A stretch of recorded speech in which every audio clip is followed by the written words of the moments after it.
So you've got a smoke detector that's been misfiring for years, and you've tried silencing it, right? You've tried with the medications, you've tried avoiding everything that might set it off, you've tried ignoring it, but none of it stopped the alarm.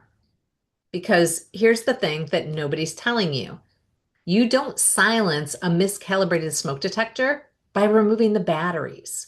And you don't recalibrate it by waving a towel, in front of it. You call someone who understands the wiring.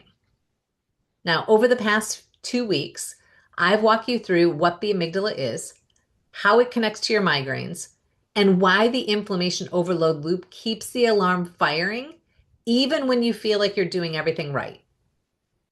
Today, I want to talk about what actually shifts it. And I want to be honest with you about why most approaches don't.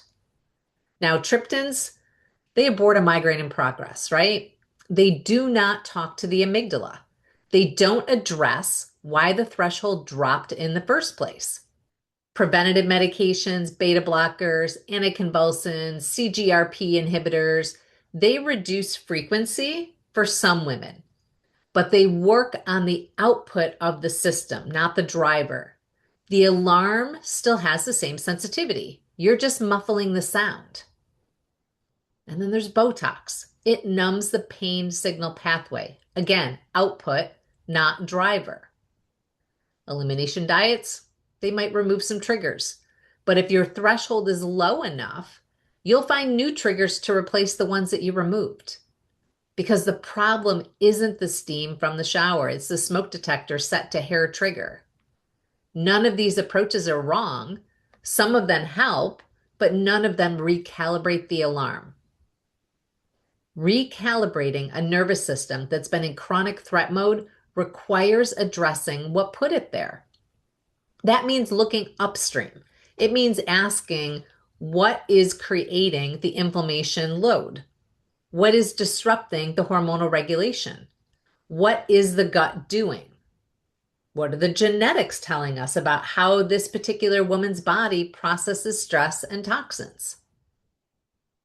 In my work, I call these the six keys, and two of them are particularly relevant to the amygdala conversation that we've been having. Mindset modulation is one of them. And it's not about just thinking positive, right? It's about retraining the neural pathways that have learned to anticipate pain, the ones that tell your amygdala a migraine is coming before it's even arrived. This is neuroplasticity at work, and it is real and it is measurable.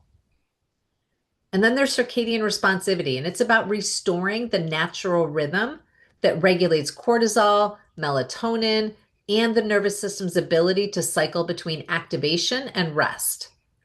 When that rhythm is disrupted, and for most of the women that I support, it's deeply disrupted, the amygdala never fully gets to actually rest. It stays primed all the time.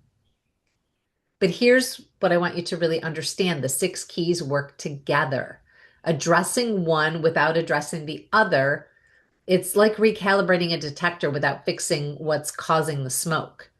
The work has to be comprehensive. It has to be sequenced correctly, and it has to be built around your body specifically, not a protocol designed for someone else. Now, Lisa came to me after years of migraines that had really taken over her life. She was a professional woman, capable and driven, and she had really quietly started shrinking her world to managing her head. She stopped scheduling things that she really cared about. She started declining opportunities that she'd worked for years. And when we started working together, one of the first things that we uncovered was how elevated her nervous system activation actually was.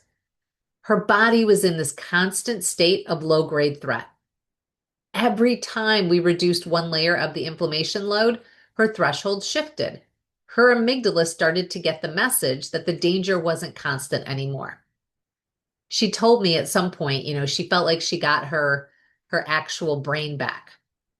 Not just fewer migraines, her ability to think clearly, to show up fully, to stop scanning every morning for warning signs. And that's what recalibrating the alarm actually looks like. Now, this is Migraine Awareness Month, and I want to do something meaningful with that. If you've listened to all 3 episodes on the amygdala and you're thinking, yeah, this really sounds like me, this is exactly what's been happening, then I want to invite you to a complimentary migraine breakthrough assessment with me.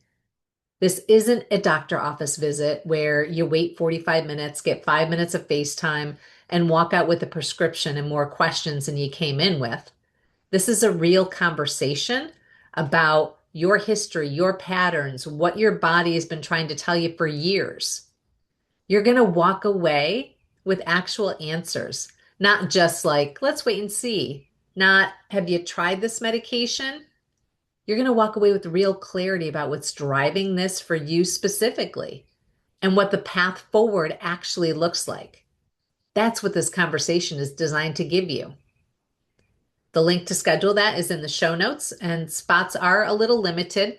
So, I kind of keep it that way intentionally because this conversation, it deserves real time and real attention, and I want to make sure I can give that to you.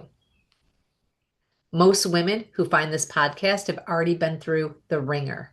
They've done the work, they've tried the things, they're here because somewhere inside them, they know there has to be more to the story.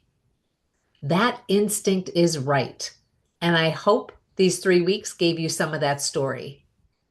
So thank you for being willing to go deeper. Share this series with someone who needs it, because real answers only spread when we pass it to the people that we love. I'll see you back here soon.